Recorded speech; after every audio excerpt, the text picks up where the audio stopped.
ഈശ്വരേറ്റം പ്രിയപ്പെട്ടവരെ, തിരുവിഷ്ടം മീഡിയയിലേക്ക് സ്വാഗതം. ശരിയും തെറ്റും ഇടകലർന്നൊഴുകുന്ന ഒരു നദിയാണ് ജീവിതം. ധർമ്മവും അധർമ്മവും നമുക്ക് ചുറ്റിലും.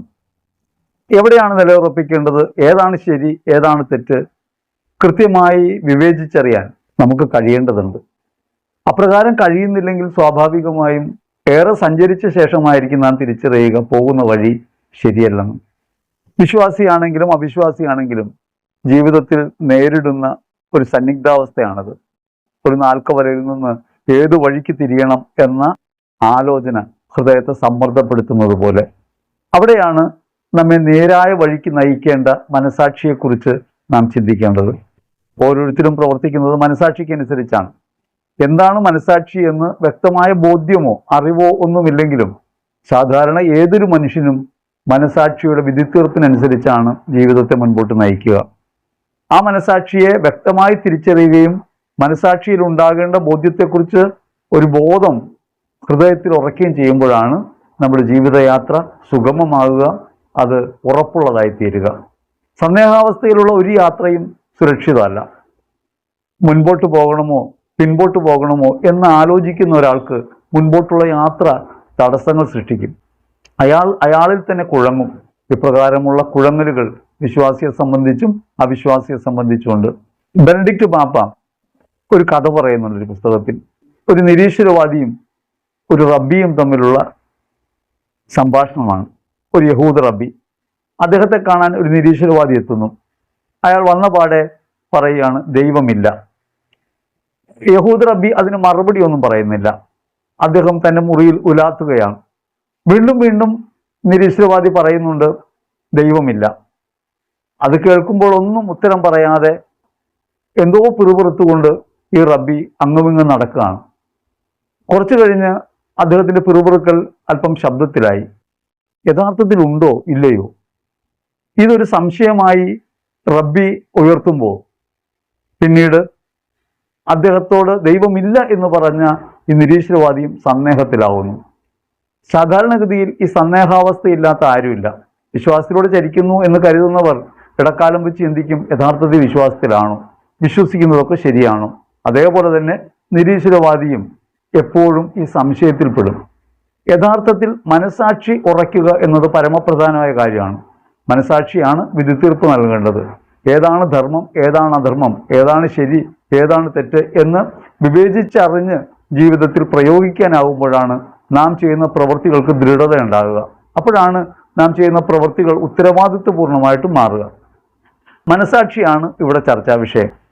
മനസാക്ഷി എന്നാൽ നമുക്കുണ്ടാകുന്ന ദൈവിക പ്രേരണകളെ, ഭാവാത്മകമായ പ്രേരണകളെ ശ്രവിക്കാനും ആ പ്രേരണകൾക്കനുസരിച്ച് ജീവിതത്തെ പുരോഗമിപ്പിക്കാനും കഴിയുന്ന ധാർമ്മിക ശക്തിയാണ് മനസാക്ഷി.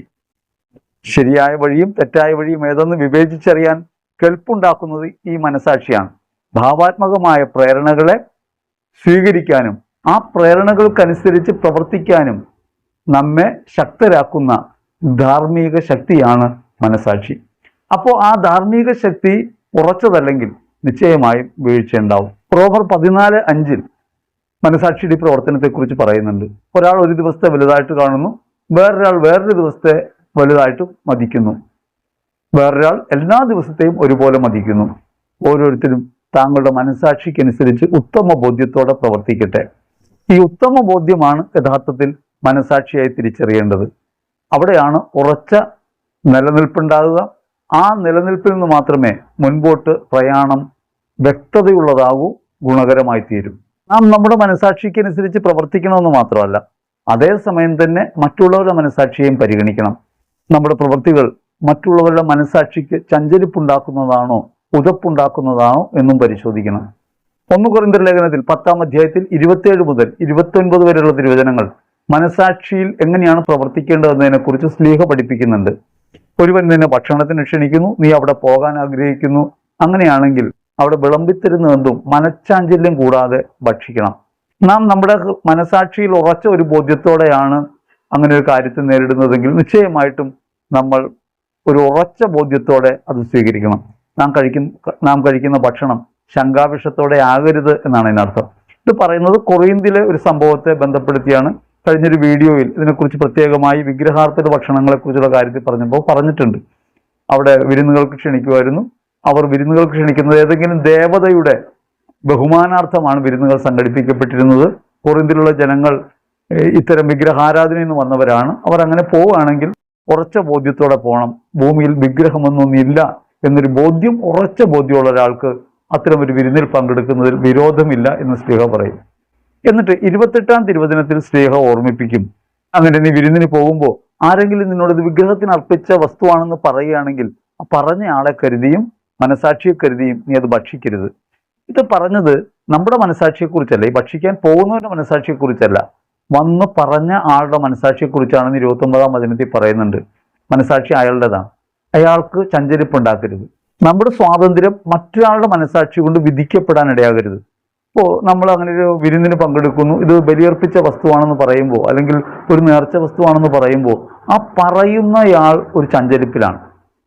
അപ്പൊ അങ്ങനെയുള്ള ആളെ, അയാളുടെ മനസാക്ഷിയെ പരിഗണിക്കണം, അയാളുടെ മനസാക്ഷിയിൽ വിശ്വാസബോധ്യം ഉണ്ടാക്കണം. അതുകൊണ്ടാണ് പറഞ്ഞത് വിഗ്രഹാർപ്പിത ഭക്ഷണമാണെന്ന് പറഞ്ഞ് ആരെങ്കിലും തരുമ്പോൾ, ഇത് നേർച്ച വസ്തുവാണെന്ന് പറഞ്ഞ് തരുമ്പോൾ അത് നമ്മൾ സ്വീകരിച്ചാൽ അയാളുടെ മനസാക്ഷിയിൽ അത് ഉറയ്ക്കും. ഇത് ഗുണകരമാണ്, അല്ലെങ്കിൽ ഇത് ശക്തമാണ് എന്ന് ഉറയ്ക്കും, ശരിയാണെന്ന് ധരിക്കും. അപ്പോൾ നമ്മളത് സ്വീകരിക്കുമ്പോൾ അയാൾക്കത് ഉറപ്പ് കിട്ടും. ആ ഉറപ്പ് അയാൾക്ക് കിട്ടിയാൽ അയാളുടെ മനസാക്ഷിയിൽ ഉണ്ടാകേണ്ട പരിവർത്തനം ഉണ്ടാകാതെ പോകും. അവിടെയാണ് അയാളുടെ മനസാക്ഷിയെ കരുതി നമ്മൾ അത് ഭക്ഷിക്കരുത് എന്ന് പറയുന്നത്. ഈ വചനം വായിക്കുമ്പോൾ നമ്മൾ ഈ നേർച്ച വസ്തു കഴിക്കാമോ, കഴിക്കാൻ പാടില്ലേ എന്നുള്ള ചോദ്യത്തിലേക്കല്ല വരേണ്ടത്. നമ്മൾ ഏത് പ്രവൃത്തി ചെയ്യുമ്പോഴും നമ്മുടെ മനസാക്ഷി ഉത്തമ ബോധ്യത്തോടെയാണെങ്കിലും നമ്മോട് അതിനകത്തുള്ള എന്തെങ്കിലും തർക്കം പറയുന്ന ഒരാളുണ്ടെങ്കിൽ അയാളുടെ മനസാക്ഷിയും കൂടി നമ്മൾ പരിഗണിക്കണം. അയാളുടെ മനസാക്ഷിക്ക് ഉതപ്പുണ്ടാകുന്ന പ്രവൃത്തി ചെയ്യരുത് എന്നാണ് പറയുന്നത്. വിഗ്രഹത്തിന് അർപ്പിച്ച ഭക്ഷണം അല്ലെങ്കിൽ ബലിവസ്തു, അതല്ലെങ്കിൽ നേർച്ച വസ്തു യാഥാർത്ഥ്യമുള്ളതാണെന്ന് കരുതുന്നു മറ്റേയാളെങ്കിൽ, അയാൾ ആ കരുതുന്നത് തെറ്റായതുകൊണ്ട് നമ്മൾ അത് സ്വീകരിച്ചാൽ അയാൾ ധരിക്കും യഥാർത്ഥത്തിൽ ഇതെല്ലാം ശരിയാണ്, ഒരു കണക്കാണെന്ന് അയാൾ ധരിക്കാനിടയാവും. അപ്പൊ നമ്മുടെ വിശ്വാസത്തിന്റെ യാഥാർത്ഥ്യവശം, സത്യബോധം നമുക്ക് വെളിപ്പെടുത്താൻ പറ്റാതെ പോകും. നമ്മൾ സത്യബോധം വെളിപ്പെടുത്തിയാൽ, സ്നേഹപൂർവമായത് വെളിപ്പെടുത്തിയാൽ മറ്റേയാളുടെ വിശ്വാസത്തെ അത് ചോദ്യം ചെയ്യും. ഹൃദയത്തിനകത്ത് തർക്കമൊന്നും ഉണ്ടാക്കണില്ലെങ്കിലും അയാൾക്ക് ഇത് ശരിയല്ല എന്ന് കരുതുന്നവരുണ്ടോ എന്ന ബോധ്യം വരും. ആ വിയോജിപ്പ് നമ്മൾ അറിയിക്കാതിരുന്നാൽ നിശ്ചയമായും മറ്റേയാളാണ് അബദ്ധത്തിൽപ്പെടുക. നമുക്കിത് ബോധ്യമുണ്ട്, ഇത് കുഴപ്പമൊന്നുമില്ലെന്നുണ്ട്, ഭൂമിയിൽ വിഗ്രഹമൊന്നുമില്ല എന്നുള്ളത് വാസ്തവമാണ്, അത് നമുക്ക് ബോധ്യവുമുണ്ട്. പക്ഷേ മറ്റേ ആൾക്ക് ആ സംശയം നിലനിൽക്കുമ്പോൾ അയാളുടെ സംശയം നമ്മുടെ പ്രവൃത്തി മൂലം പ്രബലപ്പെടാൻ ഇടയാകരുത് എന്നാണ് വചനത്തിലൂടെ ഓർമ്മിപ്പിക്കുക. അതിൻ്റെയൊക്കെ അർത്ഥം ഇത്രയേ ഉള്ളൂ. മനസാക്ഷി എന്ന് പറയുമ്പോൾ എൻ്റെ മാത്രം മനസാക്ഷിയെക്കുറിച്ചല്ല, ഞാൻ എടുക്കുന്ന നിലപാടും മനസാക്ഷിയുടെ ബോധ്യവും എന്താണ് എന്ന് വെളിപ്പെടുത്തുക ഒരു പ്രധാനപ്പെട്ട കാര്യമാണ്. തീത്തോസ് 1:15 പറയും, നിർമ്മല ഹൃദയർക്ക് എല്ലാം നിർമ്മലമാണ്, എന്നാൽ അവിശ്വാസികൾക്കും മലിന ഹൃദയർക്കും എല്ലാം നിർമ്മലമല്ല, അവരുടെ മനസാക്ഷി ദുഷിച്ചതാണെന്ന് ശ്ലീഹ പറയും. അവിടെ ഈ മറ്റുള്ളവർ ദുഷിച്ചവരാണ്, കുഴപ്പമുള്ളവരാണെന്നല്ല ആ പറഞ്ഞതിനർത്ഥം.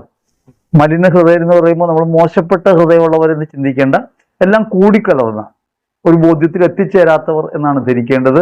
അവിശ്വാസിയും പ്രശ്നം ഇതാണ്, അയാൾ രണ്ടിലും കാലുകുത്താതെ നിൽക്കുന്ന ഒരാളാണ് അവിശ്വാസിയെ സംബന്ധിച്ച്.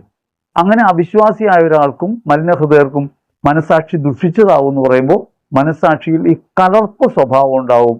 അങ്ങനെയാണ് ഇപ്പോൾ വെള്ളം ദുഷിക്കുക എന്ന് വെച്ചാൽ എങ്ങനെയാണ്, അതിൽ മാലിന്യങ്ങൾ അരിയുക, കലർപ്പുകൾ ഉണ്ടാകുക എന്നുള്ളതാണ്.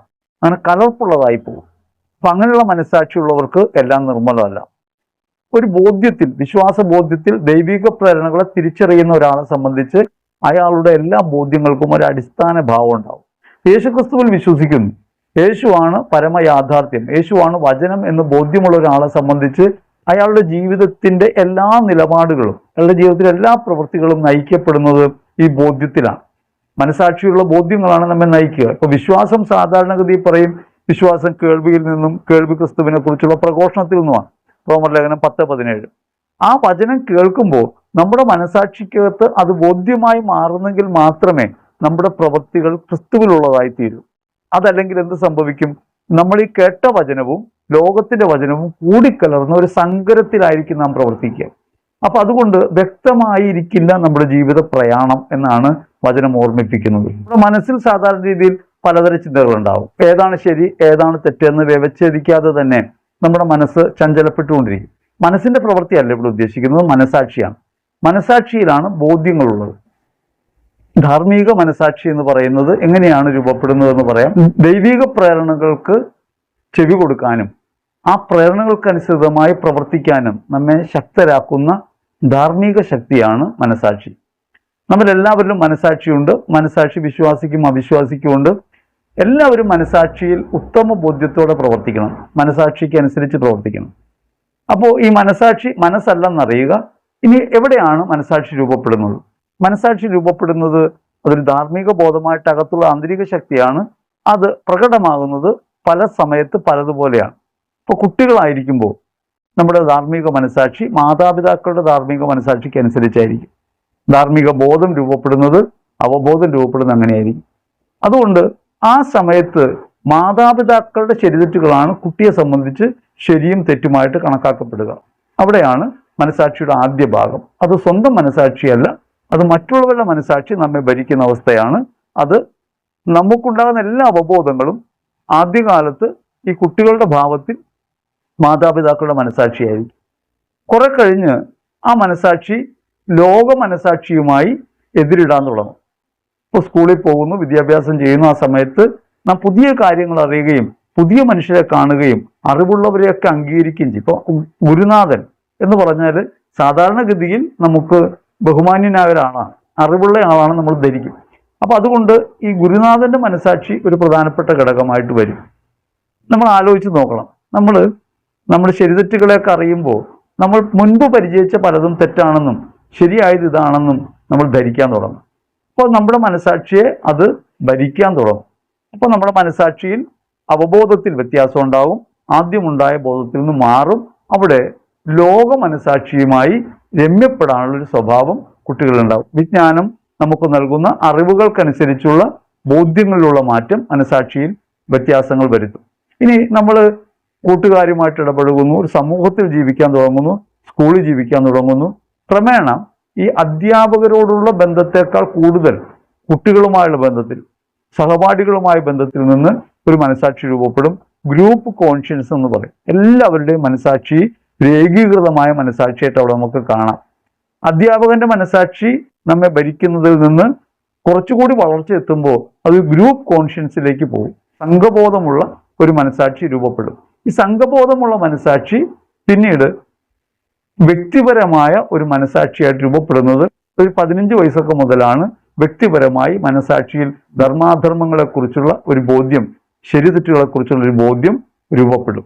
നമ്മുടെ മനസാക്ഷി ആദ്യം മാതാപിതാക്കളിൽ നിന്ന്, ഗുരുജനങ്ങളിൽ നിന്ന്, സഹപാഠികളിൽ നിന്ന്, സമൂഹത്തിൽ നിന്നൊക്കെ ആർജിച്ചെടുക്കുന്ന അറിവുകളുടെയും ബോധ്യങ്ങളുടെയൊക്കെ അടിസ്ഥാനത്തിൽ ഒരു സ്വതന്ത്ര മനസാക്ഷി രൂപപ്പെടാൻ തുടങ്ങും. ഈ സ്വതന്ത്ര മനസാക്ഷിയാണ് നാം എപ്പോഴും ഭരിക്കുക. എന്തൊക്കെ നമ്മൾ കേട്ടാലും, എത്രയൊക്കെ വചനം കേട്ടാലും, എവിടെയൊക്കെ എന്തൊക്കെ പറയുന്നത് കേട്ടാലും മനസാക്ഷി അതിനെല്ലാം വിലയിരുത്തും. ധാർമ്മികമായ ഒരു മനസാക്ഷി നമ്മുടെ അകത്തുണ്ടാകേണ്ടതുണ്ട്. യഥാർത്ഥത്തിൽ ദൈവമാണ് മനസാക്ഷിയായിട്ട് വരേണ്ടത്. സങ്കീർത്തനം 139, 23, 24 സങ്കീർത്തനകാരൻ മനസാക്ഷിയെ അവിടെ വെളിപ്പെടുത്തുന്നുണ്ട്. ദൈവമേ, എന്നെ പരിശോധിച്ച് എൻ്റെ ഹൃദയത്തെ അറിയണമേ, എൻ്റെ വിചാരങ്ങളെ തിരിച്ചറിയണമേ എന്ന് സങ്കീർത്തകൻ ദൈവത്തോട് പറയുന്നുണ്ട്. വിനാശത്തിന്റെ മാർഗത്തിലൂടെയാണോ ഞാൻ ചരിക്കുന്നത്? നന്മയുടെ മാർഗത്തിലൂടെ നിത്യതയിലേക്ക് എന്നെ നയിക്കണമേ എന്ന് സങ്കീർത്തകനോട് പ്രാർത്ഥിക്കും. അപ്പോൾ യഥാർത്ഥ മനസാക്ഷി അകമയുള്ളതാണ്. അകമയുള്ള ഭാവാത്മകമായ ഒന്നിലാണ് മനസാക്ഷി എല്ലാവരും കാണുന്നത്. ആ ഭാവാത്മകമായ മനസാക്ഷിയെയാണ് ദൈവമായിട്ട് നമ്മൾ തിരിച്ചറിയുന്നത്. ദൈവം അടിസ്ഥാന രൂപമായിട്ടൊരു മനസാക്ഷി നമുക്കുണ്ടാകണം. ദൈവവചനത്തിൽ അധിഷ്ഠിതമായൊരു മനസാക്ഷി, ക്രിസ്തുവിൽ നവീകരിക്കപ്പെട്ട ഒരു മനസാക്ഷി നമുക്കുണ്ടാകേണ്ടതുണ്ട്.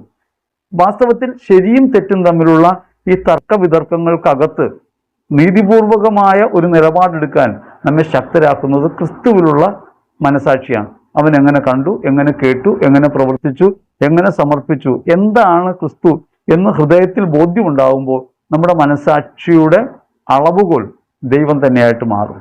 അങ്ങനെ മനസാക്ഷിയുടെ അളവുകോൽ ദൈവമായി മാറുന്ന, അല്ലെങ്കിൽ നമ്മുടെ ജീവിത പ്രവൃത്തികളെ മുഴുവൻ പരിശോധിക്കുന്ന ആന്തരിക പ്രേരക ശക്തിയായ മനസാക്ഷി ദൈവം തന്നെയായിട്ട് മാറുന്ന ഒരു അവസ്ഥയാണ് വാസ്തവത്തിൽ വിശ്വാസ വഴിയിൽ പുരോഗമിക്കാൻ, വിശ്വാസ മുഖേന രക്ഷയിലേക്ക് പ്രവേശിക്കാൻ കാരണമാവുക.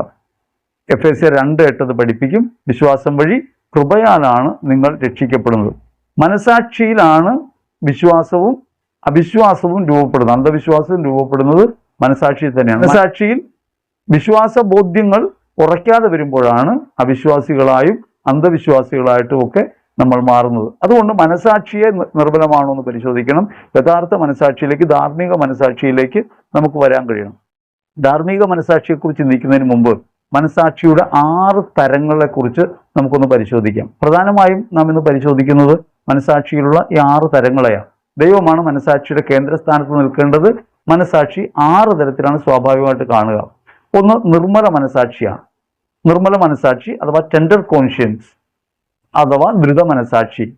നിർമ്മല മനസാക്ഷിയാണ്, അത് ദൃഢ മനസാക്ഷിയാണ്. ടെൻഡർ കോൺഷ്യൻസ് എന്ന് പറയുന്നത് സാധാരണഗതിയിൽ ദൈവവചനം അടിസ്ഥാന ഭാവമായിട്ടുള്ള മനസാക്ഷിയാണ്. ദൈവിക ബോധ്യങ്ങളിൽ ഉറച്ച മനസാക്ഷിയാണ്.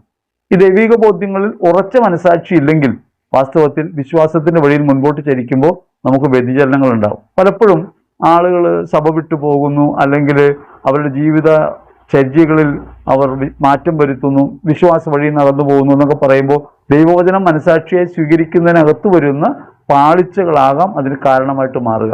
അപ്പം അതുകൊണ്ട് അറിയുക, ദൃഢ മനസാക്ഷി എന്നാൽ, നിർമ്മല മനസാക്ഷി എന്നാൽ അത് ദൈവവചനത്തിൽ അടിസ്ഥാനമിട്ട മനസാക്ഷിയാണ്. അവിടെ ശരിതെറ്റുകളെക്കുറിച്ച് വ്യക്തതയുണ്ട്. സ്നേഹത്തിനെതിരായതെല്ലാം തിന്മയാണ്, പാപമാണെന്നതിന് ഉറപ്പിക്കാൻ പറ്റും. പാപബോധം നൽകുന്ന മനസാക്ഷി യഥാർത്ഥത്തിൽ ഈ പറഞ്ഞ ശരിയായ മനസാക്ഷിയാണ്. ദൈവവചന പ്രകാരമാണോ ജീവിതമെന്ന് പരിശോധിക്കുകയും ജീവിതത്തിൽ ക്രിസ്തുവിനെതിരായി പോകുന്നിടത്ത് താൻ പാപിയായി പോകുന്നുണ്ട്, വീണു പോകുന്നുണ്ട് എന്ന് തിരിച്ചറിയുകയും തെറ്റിൽ നിന്ന് തിരികെ നടക്കാൻ ബലം നൽകുകയും ചെയ്യുന്ന മനസാക്ഷിയാണ് യഥാർത്ഥത്തിൽ ദൃഢ മനസാക്ഷി അഥവാ നിർമ്മല മനസാക്ഷി. നിർമ്മല മനസാക്ഷി ഹൃദയത്തിൽ ഉറച്ചാൽ അവിടെ സ്നേഹത്തിന് വിപരീതമായിട്ടൊന്നും ചെയ്യാൻ സാധ്യമല്ല, ക്രിസ്തു വിരോധമായി ജീവിക്കാൻ സാധ്യമല്ലാതെ വരും. നമ്മുടെ ജീവിതത്തിന്റെ അടിസ്ഥാന നിലപാടായി ക്രിസ്തു മാറുന്ന ഒരു കാര്യമാണ് നിർമ്മല മനസാക്ഷി. രണ്ടാമത്തെ മനസാക്ഷി തെറ്റായ മനസാക്ഷിയാണ്. തെറ്റായ മനസാക്ഷി ലോക മനസാക്ഷിയുമായി ബന്ധപ്പെട്ടതാണ്. ക്രിസ്തുവിലുള്ള മനസാക്ഷി എങ്ങനെയാണ്? ക്രിസ്തുവാണ് മനസാക്ഷിയുടെ അടിസ്ഥാനമെങ്കിൽ നിങ്ങളെ അടിക്കുന്നവരെ നിങ്ങൾക്ക് തിരിച്ചടിക്കാൻ കഴിയില്ല, നിങ്ങൾക്കെതിരായവരെ നിങ്ങൾക്ക് ദ്രോഹിക്കാൻ കഴിയില്ല. നിങ്ങളെ മറ്റുള്ളവർ ദ്രോഹിക്കുമ്പോൾ നിങ്ങൾ അതിൽ അത്യധികമായി സങ്കടപ്പെടില്ല. കാരണം നിങ്ങൾക്ക് ഹൃദയബോധ്യമുണ്ട്, നിങ്ങൾ ക്രിസ്തുവിലാണെന്നും നിങ്ങൾ ക്രിസ്തുവിന്റെ മുൻപിലാണ് ജീവിക്കുന്നതെന്നും ബോധ്യമുണ്ട്. അതുകൊണ്ട് ചഞ്ചരിപ്പില്ലാതെ നമുക്ക് ജീവിക്കാൻ പറ്റും. അപ്പൊ നമ്മൾ ചെയ്യുന്നൊരു കാര്യം മറ്റുള്ളവരുടെ മുമ്പിൽ വെളിപ്പെടുത്താൻ കഴിയാത്ത സാഹചര്യത്തിൽ പോലും എൻ്റെ ദൈവം എല്ലാം അറിയുന്നു, ദൈവത്തിന് മുൻപിലാണ് ഞാൻ, നിർമ്മല മനസാക്ഷിയോടെയാണെന്ന് ഹൃദയബോധ്യം ഉണ്ടാകുമ്പോൾ നമുക്ക് നിശ്ചയമായിട്ടും പിടിച്ചു നിൽക്കാൻ പറ്റും. ഏത് തരത്തിലുള്ള അതിക്രമത്തെയും നമുക്ക് അതിജീവിക്കാൻ കഴിയും. ഇപ്പോൾ നമുക്ക് ചെറിയ കാര്യങ്ങൾ ആലോചിക്കാം. ഫാദർ സ്റ്റാൻ സാമിയച്ചൻ, അദ്ദേഹത്തിന്റെ മനസാക്ഷിയിലെ ഉത്തമ ബോധ്യമാണ് താനൊരു പുരോഹിതനായിരിക്കുന്നത്, താൻ ക്രിസ്ത്യാനിയായിരിക്കുന്നത് പീഡിതരോടുകൂടെ നിൽക്കാനാണ്, നീതി നിഷേധിക്കപ്പെടുന്നവരുടെ സ്വരമായിട്ട് മാറാനാണ് എന്ന വ്യക്തമായ ബോധ്യം അദ്ദേഹത്തിനുണ്ടായിരുന്നത് കൊണ്ട് അദ്ദേഹം ജീവിതത്തിൽ നേരിട്ട് ഒരു പീഡകളോടും എതിർപ്പ് കാണിച്ചില്ല. ജയിലിൽ കിടക്കുന്ന സമയത്ത് അദ്ദേഹത്തിന് ആവശ്യമായ സംവിധാനങ്ങൾ അവിടെയില്ല. വന്ധ്യവയോധികനാണ്, 84 വയസ്സുണ്ട്. അദ്ദേഹം ജയിലിൽ കിടക്കുമ്പോൾ അദ്ദേഹം പാർക്കിൻസൺസ് രോഗബാധിതനാണ്. അദ്ദേഹത്തിന് ഒരു ഗ്ലാസ്സിൽ വെള്ളം പിടിച്ച് കുടിക്കാൻ കഴിയില്ല, ഒരു സ്ട്രോ വേണമെന്ന് പറഞ്ഞിട്ട് കൊടുത്തില്ല.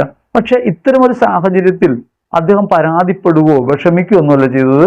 എല്ലാം നന്നായിട്ട് പോകുന്നു, കൂടെ സഹായിക്കാൻ ആളുകളുണ്ട്, കാല് തിരുമ്മിത്തരാൻ ആളുണ്ട്, ഭക്ഷണം വാരിത്തരാൻ ആളുണ്ട്, കൂടെയുള്ള സഹതടവുകാർ തന്നെ അങ്ങനെ ശുശ്രൂഷിക്കുന്നുണ്ട് എന്ന് പറഞ്ഞ സമാധാനമാണ് അദ്ദേഹം പുലർത്തിയത്.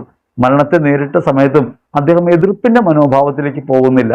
അദ്ദേഹത്തിനെതിരെയുള്ള പീഡകൾക്കെതിരെ ശബ്ദിക്കുന്നില്ല. അതേസമയം പീഡിതർക്ക് വേണ്ടി അദ്ദേഹം ശബ്ദമുയർത്തുകയും ചെയ്യുന്നു. ക്രിസ്തു ബോധം മനസാക്ഷിയിൽ ഉറച്ചതുകൊണ്ട് അദ്ദേഹം ചെയ്യുന്നൊരു പ്രവൃത്തിയാണ്.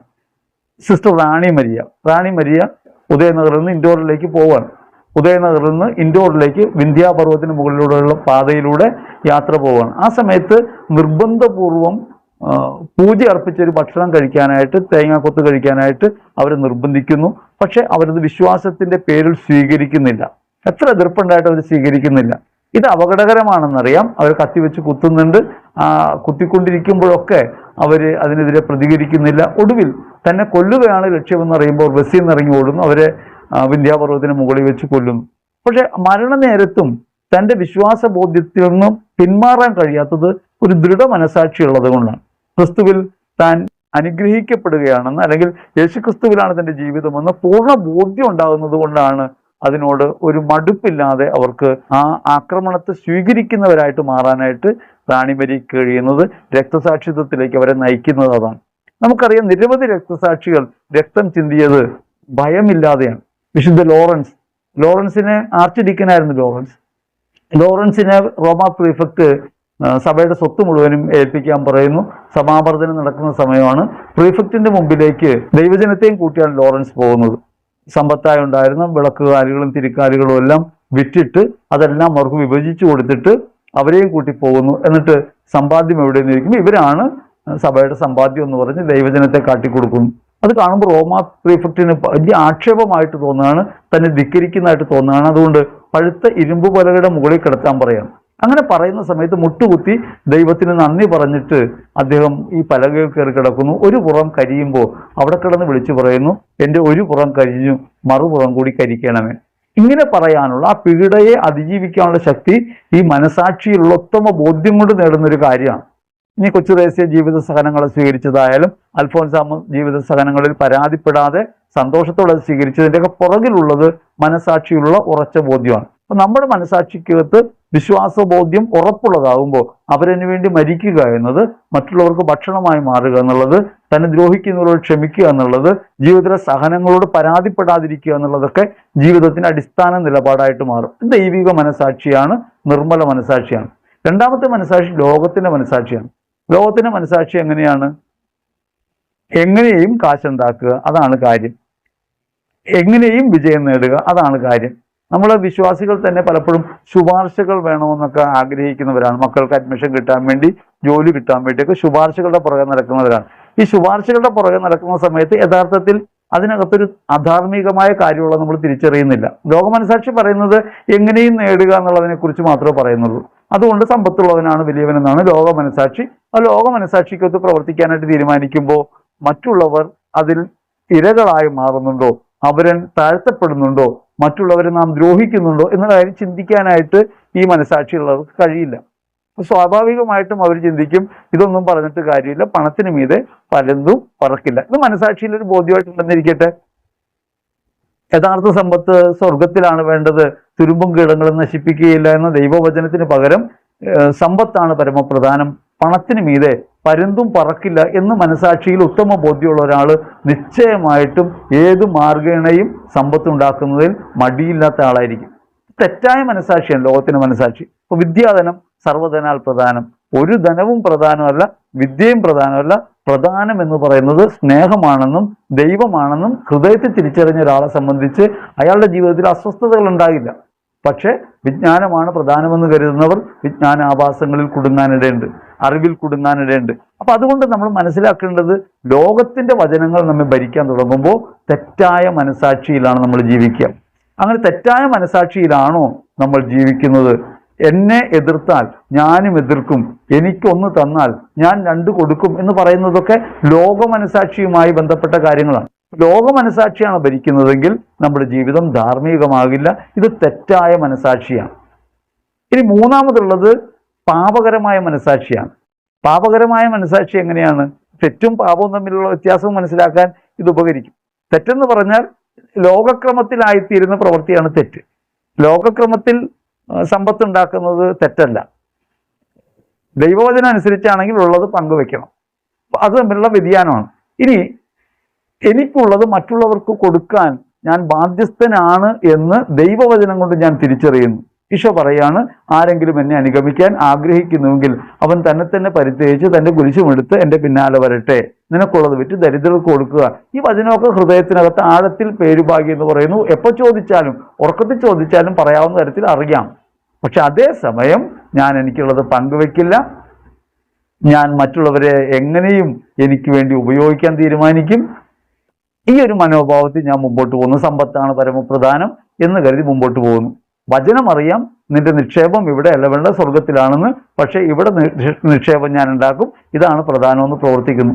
ഇപ്പോ നമ്മുടെ അകത്തു തന്നെയുള്ള ദൈവിക പ്രചോദനങ്ങൾക്കെതിരായി, അല്ലെങ്കിൽ മനസാക്ഷിയുടെ അടിസ്ഥാന ഭാവമായ ഭാവാത്മകതയ്ക്ക് ദൈവവചനത്തിനെതിരായൊരു പ്രവൃത്തിയിലേക്ക് നമ്മൾ പോകുന്നു. ഇതൊരു പാപകരമായ മനസാക്ഷിയാണ്. നിയമം അറിയാം, പാലിക്കില്ല. ഇതിങ്ങനെയാണെന്നറിയാം, അംഗീകരിക്കില്ല. അപ്പൊ അതുകൊണ്ട് മനസാക്ഷി പാപകരമായ മനസാക്ഷിയായിട്ട് മാറുന്നുണ്ടോ എന്ന് ആലോചിക്കണം. ക്ഷമിക്കേണ്ടതാണെന്നറിയാം, പക്ഷെ ക്ഷമിക്കില്ല. രണ്ടും ഒന്നിച്ച് തന്നെ കൊണ്ടുപോകും. അതാണ് പാപകരമായ മനസാക്ഷി. സാമാന്യഗതിയിൽ നമുക്ക് പലപ്പോഴും സംഭവിക്കുന്നത് ഈ പാപകരമായ മനസാക്ഷിയുടെ സ്വാധീനമാണ്. ഈ പാപകരമായ മനസാക്ഷി ദൈവം അങ്ങനെയൊക്കെ പറയും, പക്ഷെ ഇവിടെ ഇങ്ങനെയൊക്കെ നടപ്പുള്ളെന്ന് പറയുമ്പോൾ നമ്മൾ പാപകരമായ മനസാക്ഷിയിലേക്ക് പോകും. ഇനി അടുത്തത് ചഞ്ചല മനസാക്ഷിയാണ്. നാലാമത്തെ മനസാക്ഷി ചഞ്ചല മനസാക്ഷിയാണ്. ചഞ്ചല മനസാക്ഷി ഒരിടത്തും ഉറയ്ക്കാത്ത മനസാക്ഷിയാണ്. ഇത് ചെയ്തത് ശരിയാണോ തെറ്റാണോ? ഒരാൾ നമ്മളോട് ദേഷ്യപ്പെട്ടു, കോപിച്ചു, അനകാരണമായി അയാളോട് പ്രതികരിച്ചപ്പോൾ അല്പം മോശമായിപ്പോയി. അപ്പോൾ ആദ്യം നമ്മൾ പറയും, അയാൾ എന്നോട് അങ്ങനെ പെരുമാറിയിട്ടില്ലേ ഞാനിങ്ങനെ പെരുമാറിയത്. അപ്പോൾ മനസാക്ഷി അപ്പുറത്ത് നിന്ന് പറയും, അങ്ങനെയല്ലല്ലോ, അങ്ങനെ പെരുമാറിയാലും നമ്മൾ അങ്ങനെ പെരുമാറാൻ പാടില്ലല്ലോ. അപ്പുറത്ത് നിന്ന് പറയും, അങ്ങനെയാണെങ്കിലും എങ്ങനെ ഇങ്ങനെ പെരുമാറാതിരിക്കും, ഞാനും ഒരു മനുഷ്യനല്ലേ. ഇങ്ങനെ നിരന്തരമായി ചഞ്ചലിപ്പിൽ, ഒരു സ്ഥലത്ത് നിൽക്കാത്ത രീതിയിൽ നമുക്ക് മനസാക്ഷിയിൽ ചഞ്ചലിപ്പുണ്ടാകും. ചവിട്ടുന്ന പ്രതലം ഉറപ്പല്ലാത്തതായിട്ട് മാറും. അതായത് നമ്മുടെ മനസാക്ഷിക്കകത്ത് ദൈവവചനം ആഴപ്പെട്ടിട്ടില്ല, ആഴമായ ബോധ്യമായി മാറിയിട്ടില്ല. അതുകൊണ്ട് നമ്മൾ അപ്പുറത്തേക്കും ഇപ്പുറത്തേക്കും ചവിട്ടുന്ന രീതി ഉണ്ടാവും, ചഞ്ചല മനസാക്ഷി. ഭൂരിപക്ഷം പേരും ഈ ഒരു മനസാക്ഷിയിലാണ്. ഒരു പാപം ഏറ്റുപറയണമോ എന്നും നമുക്ക് തർക്കം ഉണ്ടാവുള്ളൂ. അവൻ എന്നോട് അങ്ങനെ പെരുമാറിയിട്ടല്ലേ ഞാനിങ്ങനെ പെരുമാറിയത്, അതിലെന്താണ് എൻ്റെ തെറ്റ്, ഞാനൊരു മനുഷ്യനല്ലേ, എനിക്കുമില്ലേ വികാര വിചാരങ്ങൾ, എനിക്കുമില്ലേ ക്ഷമ, ഒരതിര് എന്നൊക്കെ നമുക്ക് തോന്നുമ്പോൾ നിങ്ങൾ നിരുപാധികം ക്ഷമിക്കണമെന്ന് പറഞ്ഞ ദൈവവചനത്തെ സ്വീകരിക്കാൻ കഴിയുന്നില്ല.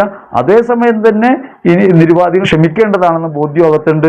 ഈ രണ്ട് ബോധ്യങ്ങളും തർക്കത്തിൽ ഏർപ്പെടുന്നത് കൊണ്ട് കുമ്പസാരത്തിൽ പോലും വ്യക്തതയോടെ നമുക്ക് പാപത്തെ ഏറ്റുപറയാൻ കഴിയാത്ത രീതിയിൽ നമ്മെ അസ്വസ്ഥപ്പെടുത്തുന്ന മനസാക്ഷിയാണ് ചഞ്ചല മനസാക്ഷി. ഇനി അഞ്ചാമത്തെ മനസാക്ഷി സംശയകരമായ മനസാക്ഷിയാണ്. കുമ്പസാരിച്ചു കഴിഞ്ഞ് പാപം പോയോ എന്ന് സംശയം. എപ്പോഴും സംശയമാണ് എല്ലാ കാര്യത്തിലും. ഒരു കാര്യം ചെയ്തത് തെറ്റോ ശരിയോ എന്ന് സംശയം. ആ സംശയത്തിൽ ഉടക്കി ഇങ്ങനെ നീറിക്കൊണ്ടേയിരിക്കും. ചെയ്തത് ശരിയായോ തെറ്റായോ എന്ന് സംശയപ്പെടുന്ന അവസ്ഥ ഉണ്ടാവും. ഇങ്ങനെയുള്ള ചഞ്ചല മനസാക്ഷി, സംശയ മനസാക്ഷി യഥാർത്ഥത്തിൽ രോഗത്തിലേക്ക് വരെ എത്താവുന്ന തരത്തിലുള്ളതാണ്. ചിലരൊക്കെ കുമ്പസാരിച്ചിട്ട് പിറ്റേ ദിവസം അതേ പാപം തന്നെ പറയും. ഇന്നലെ ക്ഷമിച്ചതാണ്, എന്നാലും ക്ഷമിച്ചോ എന്നൊരു സംശയം. എല്ലാം സംശയിക്കുന്നു. നമ്മളെ സ്നേഹിക്കുന്നുണ്ടോ എന്ന് സംശയിക്കുന്നു. നമ്മളെ സ്നേഹിക്കുകയല്ല, നമ്മളാണ് സ്നേഹിക്കേണ്ടതെന്നൊക്കെ നമുക്കറിയാം. ഇതൊക്കെ ഉള്ളിനകത്തുള്ളപ്പോഴും നമ്മൾ മറ്റുള്ളവർ സ്നേഹിക്കുന്നുണ്ടോ എന്ന് സംശയിക്കുന്നു, അത് പരിശോധിക്കുന്നു, അതിനെക്കുറിച്ച് ചിന്തിക്കുന്നു, വ്യാകുലപ്പെടുന്നു. ഇങ്ങനെ സന്ദേഹത്തിൽ ഉടക്കി കിടക്കുന്ന ഒരു മനസാക്ഷിയാണ് സംശയ മനസാക്ഷി. ആറാമത്തെ മനസാക്ഷി അയഞ്ഞ മനസാക്ഷിയാണ്, ലാക്സ് കോൺഷ്യൻസ്. എങ്ങനെയൊക്കെ ജീവിച്ചാലും അന്ത്യവിധി നേരത്ത് കർത്താവ് സഹായിക്കും. അങ്ങനെയുള്ള ആളുകൾ ഹൃദയത്തിനകത്ത് ഉറപ്പിക്കുന്നത് എന്തൊക്കെ ചെയ്താലും രക്ഷ കിട്ടും, ദൈവം കാരുണ്യവാനല്ലേ, ദൈവം മനസ്സിലാക്കും, നമ്മളൊക്കെ മനുഷ്യരല്ലേ, മാലാഖയൊന്നുമല്ലല്ലോ. ഇതൊക്കെ അയഞ്ഞ മനസാക്ഷിയാണ്. മനുഷ്യർക്കാണ് നിയമം നൽകപ്പെട്ടത്, മനുഷ്യർക്ക് വേണ്ടിയാണ് യേശു കുരിശിൽ മരിച്ചത്, മനുഷ്യർക്കാണ് യേശു രക്ഷ നൽകിയത്. അങ്ങനെ മനുഷ്യർക്കാണ് ബാധ്യതയുള്ളത് ദൈവത്തോട് പ്രതികരിക്കാൻ. പക്ഷെ മനസാക്ഷി ഇങ്ങനെ പറഞ്ഞുകൊണ്ടിരിക്കും, അത് അയഞ്ഞ മനസാക്ഷി. സിഗരറ്റ് വലിച്ചാലാറ്റെ നരകത്തിൽ പോകും, അങ്ങനെയാണെങ്കിൽ നരകത്തിൽ എന്തോരം പേരുണ്ടാവും, എത്രയോ പേര് അങ്ങനെയുള്ളവരുണ്ട്. ഇങ്ങനെ അയഞ്ഞ മനസാക്ഷിയുടെ മാമോദീസ സ്വീകരിക്കേണ്ട കാര്യമുണ്ടോ, മാമോദീസ സ്വീകരിച്ചില്ലെങ്കിലും വിശ്വസിച്ചാൽ പോരെ, എന്തിനാണ് ഇതൊക്കെ എന്നിങ്ങനെ നിരന്തരമായി അയവ് തോന്നിപ്പിക്കുന്ന, ഇതിലൊക്കെ വല്ല കാര്യമുണ്ടോ, ഈ ആചരണങ്ങളിലൊക്കെ എന്താ കാര്യമുള്ളത്, ഒന്നിനെയും കാര്യമായി പരിഗണിക്കാത്ത അയഞ്ഞ മനസാക്ഷി. ഈ അയഞ്ഞ മനസാക്ഷി യഥാർത്ഥ വിശ്വാസത്തിനെതിരായ ഒരു തിന്മയാണെന്ന് നമ്മൾ കാണുന്നു. ഇങ്ങനെ 6 തരം മനസാക്ഷികളാണ്. ഇത് യഥാർത്ഥത്തിൽ വേണ്ടത് നിർമ്മലമായ മനസാക്ഷിയാണ്, നിർമ്മല പ്രകൃതിയാണ് വേണ്ടത്, ദൃഢമനസാക്ഷിയാണ് വേണ്ടത്, ദൈവവചനത്തിൽ അടിസ്ഥാനമിട്ട മനസാക്ഷിയാണ് വേണ്ടത്. ക്ഷണികമാണ് ഭൂമിയിലെ നമ്മുടെ വാസമെങ്കിലും ദീർഘകാലത്തെ ഒരു പരിചയമാണ് മനസാക്ഷിയുടെ രൂപീകരണത്തിന് കാരണമായിട്ട് മാറുന്നത്. നമ്മുടെ മാതാപിതാക്കളുടെയും ഗുരുജനങ്ങളുടെയും സഹപാഠികളുടെയും സഹജീവികളുടെയും ഒക്കെ ജീവിതത്തിൽ നിന്ന് നമ്മൾ പല അറിവുകളും നേടുകയും സ്വരൂപിക്കുകയൊക്കെ ചെയ്യുന്നത് മനസാക്ഷിയിൽ കേന്ദ്രീകൃതമാകും. ഇവയിലൊക്കെ തെറ്റും ശരിയും ഇടകലർന്ന ഭാവം ഉണ്ടാകും. യഥാർത്ഥത്തിൽ ദൈവവചനം മനസാക്ഷിയായിട്ട് മാറുകയാണ് വേണ്ടത്. അപ്പോഴാണ് ധാർമ്മികമായ ജീവിതം നമുക്ക് നയിക്കാൻ കഴിയുക. ഇനി അങ്ങനെ ധാർമ്മിക ജീവിതം കഴിക്കാനായി മനസാക്ഷിയെ നിർമ്മലമാക്കുന്ന ഒരു പ്രവൃത്തിയിൽ നമുക്ക് എന്ത് ചെയ്യാൻ കഴിയും, ദൈവവചനം മനസാക്ഷിയിൽ ഉറപ്പിക്കാൻ നമുക്ക് എന്ത് ചെയ്യാൻ കഴിയുന്നതിനെ ആലോചിക്കാം. അതിൽ പ്രധാനപ്പെട്ട കാര്യം, മനസാക്ഷി നിർമ്മലമാകുമ്പോൾ മാത്രമേ വിശ്വാസം ഉറപ്പുള്ള കാര്യമായിട്ട് മാറും. വിശ്വാസത്തിൽ ഉറയ്ക്കണമെങ്കിൽ മനസാക്ഷി ആവശ്യമാണ്. സ്ലീഹന്മാർ എത്ര പ്രാവശ്യം ക്ഷമിക്കണമെന്ന ചോദ്യത്തിന് ലൂക്കാ സുവിശേഷത്തിൽ 17-ാം അധ്യായത്തിൽ 4-ാം തിരുവചനത്തിൽ യേശു പറയും, നിങ്ങൾ ക്ഷമിക്കണം, നിരുപാധികം ക്ഷമിക്കണമെന്ന് പറയുമ്പോൾ ശിഷ്യന്മാർ തിരിച്ചു പറയുന്നത് ഞങ്ങൾ വിശ്വാസം വർദ്ധിപ്പിക്കണമെന്നാണ്. നമുക്ക് പലപ്പോഴും വിശ്വാസത്തിൽ വ്യതിചലനങ്ങൾ ഉണ്ടാകുന്നുണ്ട്, വീഴ്ചകൾ ഉണ്ടാകുന്നുണ്ട്. ആ വിശ്വാസത്തിലുള്ള വീഴ്ചകൾ നമ്മുടെ ജീവിതത്തിനകത്ത് ബാധകമായി വരുന്നതിൻ്റെ ഒരു അടയാളമാണത്. ക്ഷമിക്കാൻ കഴിയുന്നില്ല, കാരണം ക്രിസ്തു എന്നോട് ക്ഷമിച്ചെന്ന് എനിക്ക് ബോധ്യമായിട്ടില്ല. എന്നോട് ക്രിസ്തു ക്ഷമിച്ചു എന്ന് ബോധ്യമായാൽ എനിക്ക് എല്ലാവരും ക്ഷമിക്കാൻ പറ്റും. പക്ഷെ ആ ബോധ്യമാകാത്തത് മനസാക്ഷിയിൽ ദൈവവചനം ആഴപ്പെടാത്തതുകൊണ്ടാണ്. അപ്പൊ ദൈവവചനം ആഴപ്പെട്ടൊരു മനസാക്ഷി ഉണ്ടാകാൻ ദൈവവചനം വായിക്കുന്നുണ്ടായില്ല, ദൈവവചനം കേൾക്കുന്നുണ്ടായില്ല. മനസാക്ഷിയിൽ അത് ഉറയ്ക്കണമെങ്കിൽ നമ്മുടെ മനസാക്ഷിയിലുള്ള മാലിന്യങ്ങൾ നീങ്ങണം.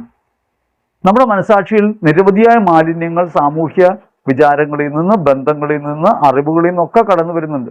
അനുഭവ രൂപത്തിലും അറിവ് രൂപത്തിലും മനസാക്ഷിയിലേക്ക് കടന്നു വരുന്ന കാര്യങ്ങൾ മനസാക്ഷിയെ മാലിന്യമുള്ളതാക്കി അല്ലെങ്കിൽ ദൃഢമനസാക്ഷിയിൽ നിന്ന് മാറ്റിക്കളയും.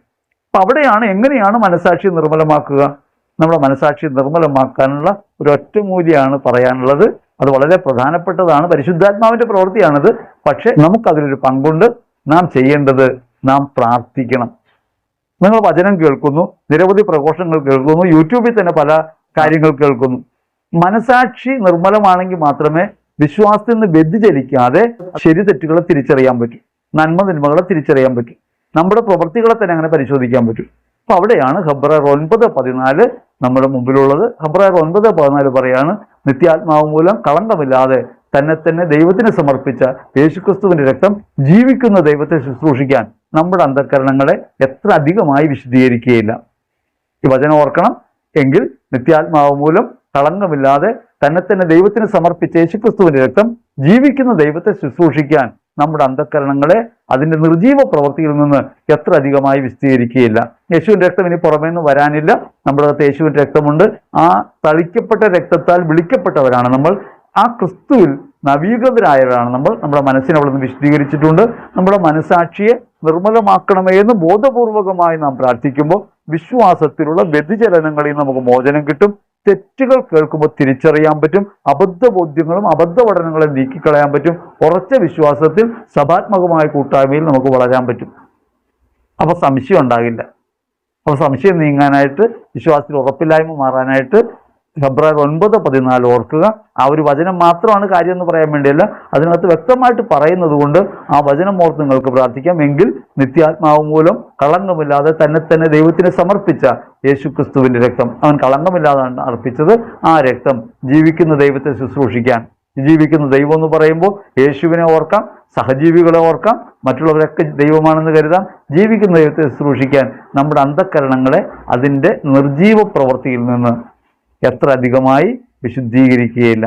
വിശുദ്ധീകരിക്കപ്പെട്ടിട്ടുണ്ട് എന്ന ബോധ്യത്തോടെ ഈ വിശുദ്ധീകരണം അനുഭവമാക്കണമേ പരിശുദ്ധാത്മാവേ എന്ന് നിങ്ങളുടെ മനസാക്ഷിയെ സമർപ്പിച്ച് സ്വയം പ്രാർത്ഥിച്ചാൽ നിങ്ങൾക്ക് തന്നെ വെളിവോടുകൂടെ കാര്യങ്ങൾ കാണാൻ പറ്റും. വെളിവിന്റെ കതിരുകൾ വീശുന്ന പരിശുദ്ധാത്മാവിൽ നിങ്ങൾക്ക് കാര്യങ്ങൾ കേൾക്കാൻ പറ്റും. അത് ലോകത്തിന്റെ വചനം കേട്ടാലും പുസ്തകങ്ങൾ വായിച്ചാലും ഏതു തരത്തിലുള്ള ആളുകളുമായി കൂട്ടുചേർന്നാലും അതിനകത്ത് നമ്മുടെ ബോധ്യങ്ങളിൽ ഉറപ്പോടെ ദൃഢതയോടെ നമുക്ക് മുമ്പോട്ട് പോകാൻ പറ്റും. ഒപ്പം തന്നെ അന്ധവിശ്വാസങ്ങളായി പഠിപ്പിക്കപ്പെടുന്ന നിരവധി കാര്യങ്ങളുണ്ടല്ലോ. സഭയ്ക്കകത്തുള്ള ശുശ്രൂഷകർ തന്നെ അന്ധവിശ്വാസങ്ങൾ പഠിപ്പിക്കുന്നുണ്ട്. പുറം ലോകത്തും ആവശ്യമായവയൊക്കെ നമ്മുടെ ചുറ്റുപാടുകൾ നമുക്ക് അനുഭവമാക്കി തരുന്നുണ്ട്.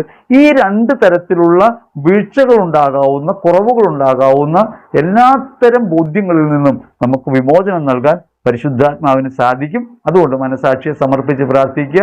ഈ വചനം കേൾക്കുമ്പോഴും മനസാക്ഷിയെ സമർപ്പിച്ച് പ്രാർത്ഥിക്കുക. പരിശുദ്ധാത്മാവായ ദൈവമേ, എൻ്റെ മനസാക്ഷിയെ നിർമ്മലമാക്കണമേ എന്ന് പ്രാർത്ഥിക്കുക. അങ്ങനെ മനസാക്ഷിയിലുള്ള നിർമ്മലമായ ഉറപ്പോടെ നമുക്ക് ദൈവവചനത്തെ സ്വീകരിക്കാനും ദൈവവചനത്തിൽ അടിസ്ഥാനമിട്ടൊരു മനസാക്ഷിയിലൂടെ തെറ്റും ശരിയും തിരിച്ചറിഞ്ഞ് നന്മയുടെ വഴിയിലൂടെ മുൻപോട്ട് പോകാനും നമുക്ക് കഴിയും. അതിനാവശ്യമായ പരിശുദ്ധാത്മാഭിഷേകം നിങ്ങളിലുണ്ട്. ആ അഭിഷേകം ഉണരട്ടെ എന്ന് ഹൃദയപൂർവ്വം പ്രാർത്ഥിക്കുന്നു.